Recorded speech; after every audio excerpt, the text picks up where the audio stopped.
주린이들도 이해할 수 있도록 쉽게 설명해 주시는 분입니다. 이동훈 블로크 대표 전화 연결돼 있습니다. 대표님 안녕하십니까? 예, 안녕하세요. 네, 어제는 뉴욕장 열렸죠? 예, 네네. 열렸습니다. 예, 간밤에 뉴욕장 좀 정리 좀 해주십시오.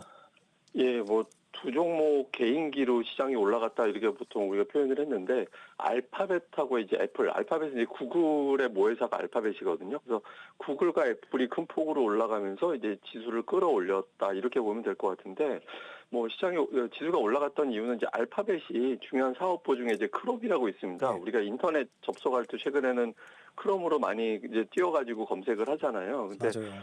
예, 근데 이거 이제 매각하라고 했었거든요. 미국 법무부에서 너무 독점하고 있으니까 네. 알파벳이 너무 시장을 많이 독점하고 있으니까 좀 회사를 쪼개라 이렇게 이제 내렸었는데 이걸 이제 소송을 걸었고 법원에서는 이거 쪼개지 않아도 된다. 그러니까 이렇게 이야기를 했습니다. 예. 이렇게 되면 호재잖아요, 알파벳은 호재. 예. 예, 그렇죠. 이거 왜냐면 이제 이렇게 쪼개지면 구글에는 중요한 어떤 수익원 중에 하나가 이제 검색인데 이 검색에 대한 어떤 매출이 그대로 이어지겠구나 이게 하나가 됐고 그럼 이제 애플은 또 왜 올라갔냐? 예.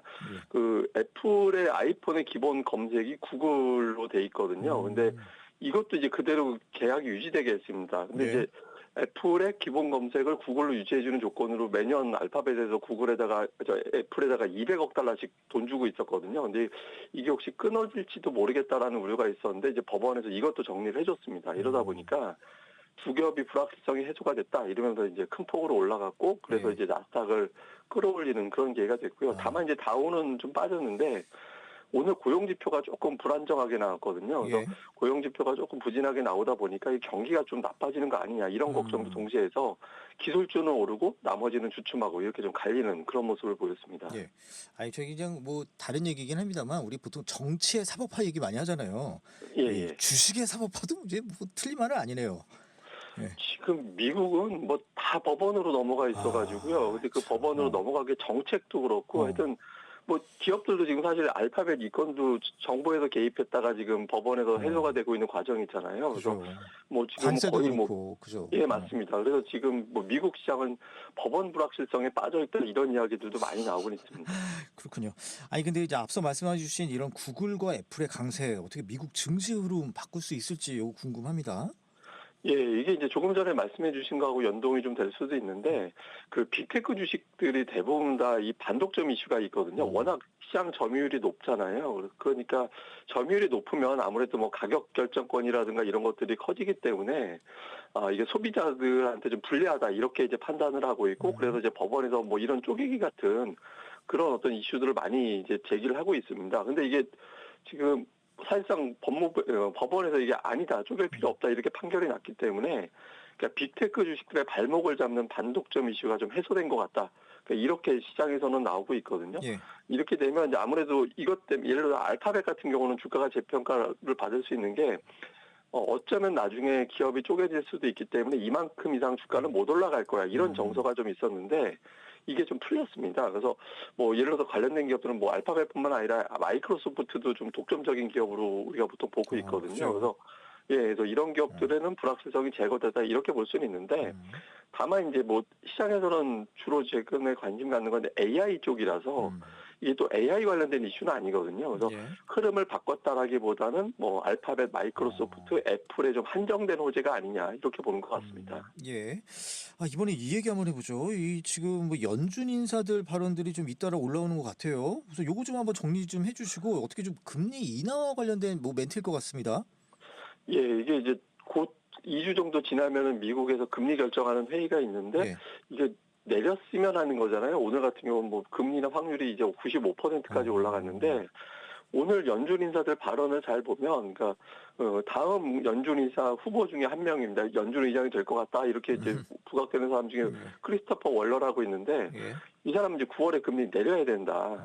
이런 이야기하면서 뭐 연속적으로 내릴지 여부까지는 아직 결정 못했지만 이번 회의에 금리 내려야 된다 이런 발언을 했고요. 예. 다음에 이제 알베르토 무살렘이라는 사람은 지금 금리가 딱 적절한 것 같다. 근데 이제 정책 변화 주려면 데이터를 더 많이 확인해야 될 것 같다. 이렇게 좀 신중한 의견을 이야기했고요. 예. 그다음에 또 라파엘 보스틱이라는 사람은 연내 한 번 정도는 내리는 거 좋을 것 같다. 이런 메시지를 내놨고. 예. 그다음에 그 외에 이제 연준 인사들은 뭐 물가도 높고 고용은 쉽고 어정쩡해서 어떻게 판단해야 될지는 판단하기 좀 이른 것 같다 이런 주장을 했는데 지금 달라진 게 하나가 뭐냐면 예. 매파가 없어졌습니다. 그러니까 음. 금리 인하 절대 못해 이렇게 이야기하는 사람들은 아예 없어졌거든요. 아. 그래서 이게 이전까지는 그래도 더 금리 동결해야 돼 이런 메시지 나오는 사람들이 있었는데 이렇게 강력한 메시지가 없어서 이게 트럼프가 하도 겁을 줘서 음흠. 이런 거 아닌가 이렇게 이제 판단을 하고 있는 거고 연준 인사들 중에 매파적 발언 없는 거 봐서는 9월에 금리 내릴 가능성이 높겠구나 이렇게 판단하는 것 같습니다. 예. 아니 그래서 저는 이제 방금 말씀해 주신 이런 연준 인사들 말들이 다 제각각이어서 이거 투자자 입장에서는 헷갈리겠다라고 생각했는데 여튼 좀 큰 결 자체는 뭐 비슷하네요. 예, 그러니까 대부분 보면 금리나 조건을 걸고 있거든요. 근데 예. 조건 거는 조건들이 대부분 다 고용인데 고용 좀 나빠지고 있어서 어쩔 수 없이 이것 때문에 내려야겠는데 이런 메시지 준 거 아니냐 이런 해석이 나오고 있습니다. 예. 대표님 이번에는 우리 증시 한번 알아보죠. 어제 어떻게 마감했습니까? 예, 어제 사실 뭐 이렇게 미증시도 하락하고 금리도 올라가고 해서 좀 빠질 수도 있겠다 이런 걱정이 있었는데 어제 금리가 고점 대비 밀렸습니다. 오늘은 금리가 거기다 더 빠졌는데 네. 어쨌든 금리가 그래도 피크 대비 좀 밀리는 건가 이런 안도감이 좀 있었고요. 그리고 어제 우리 증시 개장 전에 이미 구글하고 애플이 시간외에도 급등하고 있었거든요. 그래서 나스닥이 오늘 밤에 올라가겠구나 이렇게 어제 투자자들이 생각을 해서 좀 저가 매수에 좀 나서는 그런 모습을 보였고 특히 이제 애플하고 연결고리가 있는 기업들, 그러니까 애플하고 연결고리 있다라고 하면 보통 반도체 기업들이 애플하고 연결고리가 있고 거기 부품 업체들, 예를 들면 뭐 삼성 전기 이런 게 부품 업체들이고요. 예. 다음에 이제 애플이 보려면 화면을 봐야 되니까 디스플레이 업체들, 그러니까 뭐 LG 디스플레이라든가 예. 삼성전자도 또 디스플레이 업체거든요. 그래서 이런 기업들이 이제 지수를 견인을 해서 어제는 이제 뭐 애플과 구글 효과가 우리 증시에 미리 반영이 되면서 증시가 올라가는 그런 모습을 보였던 것 같습니다. 예. 아니 근데 외국인들이 뭐 이틀 연속 주식을 많이 샀다고 하네요. 이거 이유가 뭡니까? 예, 외국인 투자자들이 사실 오락가락하고 있었고 오히려 이제 8월에는 매도로 바뀌었었거든요. 그러니까 3개월 연속 매도했다가 이제 매수했다가 이제 매도로 바뀐 상태라서 외국인들이 9월 초에도 좀 매도하지 않을까 이렇게 이제 보고 있었는데 근데 이제 매수한 걸 보니까 삼성전자, SK하이닉스를 이틀 연속 이제 매수했습니다. 그러니까 그동안에 이제 반도체 관련된 뭐 악재들 이런 것들 많이 있었잖아요. 그런데 그런 악재 대비 현실적으로 실적이 그렇게 많이 빠질 건 아닌데 주가가 너무 과하게 반응한 거 아니냐 이렇게 보는 시각이 있었고 또 어제 이제 삼성전자 이제 관련해서 제가 뭐 애플 관련주로 말씀을 드렸었잖아요. 근데 SK하이닉스 같은 경우는 첨단 장비를 들여왔다 이런 보도가 있었는데 예. 이 첨단 장비가 뭐냐면 이제 반도체 회로 그리려면 쉽게 얘기해서 붓이 얇을수록 더 많은 선을 그릴 수 있잖아요. 그렇죠. 그렇게 얇게 그릴 수 있는 붓을 어저께 하이닉스가 사들인 거거든요. 근데 다른 기업들 같은 경우는 그걸로 기술 개발하는 데 쓰겠다고 했는데 하이닉스는 아예 그냥 완제품을 만드는 데 쓰겠다라고 이야기를 했습니다. 그래서 하이닉스가 뭔가 기술력에 큰 진보를 이뤘나 보다. 그러면 하이닉스가 뭔가 또 실적이 좋아지려나 보다 이런 기대감이 또 작용을 해서 올라간 것도 좀 일부 있는 것 같고요. 마지막으로는 최근에 이제 정세적으로 유럽은 재정 문제, 일본은 총리 사임 여부, 뭐 미국도 지금 정치적으로 불안정하잖아요. 그래서 차라리 한국 증시가 낫다, 뭐 외국인들이 이렇게 판단한 거 아닌가, 그러니까 이렇게 해석이 되는 것 같습니다. 예. 뭐 최근에 이제 대표님 뭐 이런 말씀 많이 해주셨잖아요. 우리 증시 뭐 박스권 계속 갇혀 있다. 뭐 이런 얘기 예. 해주셨는데 어떻게 좀 이거 좀 벗어날 만한 계기가 좀 있을까요?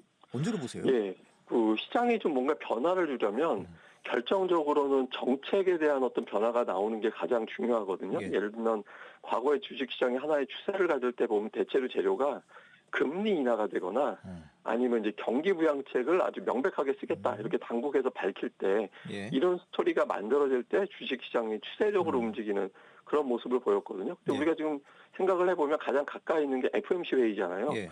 미국이 지금 금리 인하 안 하고 공교롭게도 트럼프가 당선되고 나서부터 금리 인하 한 적이 없거든요. 근데 이번에 이제 FOMC 회의에서 금리 인하가 단행이 된다라면 그러면 이제 시장에서는 이제 그러니까 지금 유럽이 금리 인하 중단할 거로 보여지거든요. 금리 인하 하다가 예. 일본은 오히려 금리를 올리고 있고 그러니까 기축 통화 찍어내는 국가들은 이제 더 이상 돈 공급을 안 합니다. 근데 예. 그러니까 미국에서 만약에 금리 인하를 하게 되면 기축 통화 중에 가장 센 달러가 더 많이 풀리게 되는 거고 이거는 주식시장에는 긍정적인 영향을 줄 수 있거든요. 그래서 아마도 이제 FOMC가 중요한 어떤 역할을 할 것 같고 그 전에 이번 주 금요일에 이제 고용지표 나오는데 고용지표가 무난하게 나온다라면 이제 금리 인하를 거의 확실시하게 되는 그런 계기가 될 수 있어서 고용지표와 FOMC 회의가 상당히 중요할 것 같습니다. 예.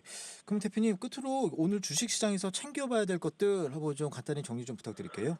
예, 외국인 투자자들이 3일 연속 매수한 적이 없었습니다. 근데 네. 어제 그제 이틀 매수했었거든요. 그래서 만약에 3일 연속 매수라면 이게 단기 매수가 아니라 뭔가 추세 변화가 생겼다 이렇게 볼 수 있어서 예. 오늘 외국인들 매수가 이어지는지 잘 살펴봐야겠습니다. 네, 여기까지 말씀 듣도록 하겠습니다. 이동훈 블로크 대표였습니다. 고맙습니다. 예, 감사합니다.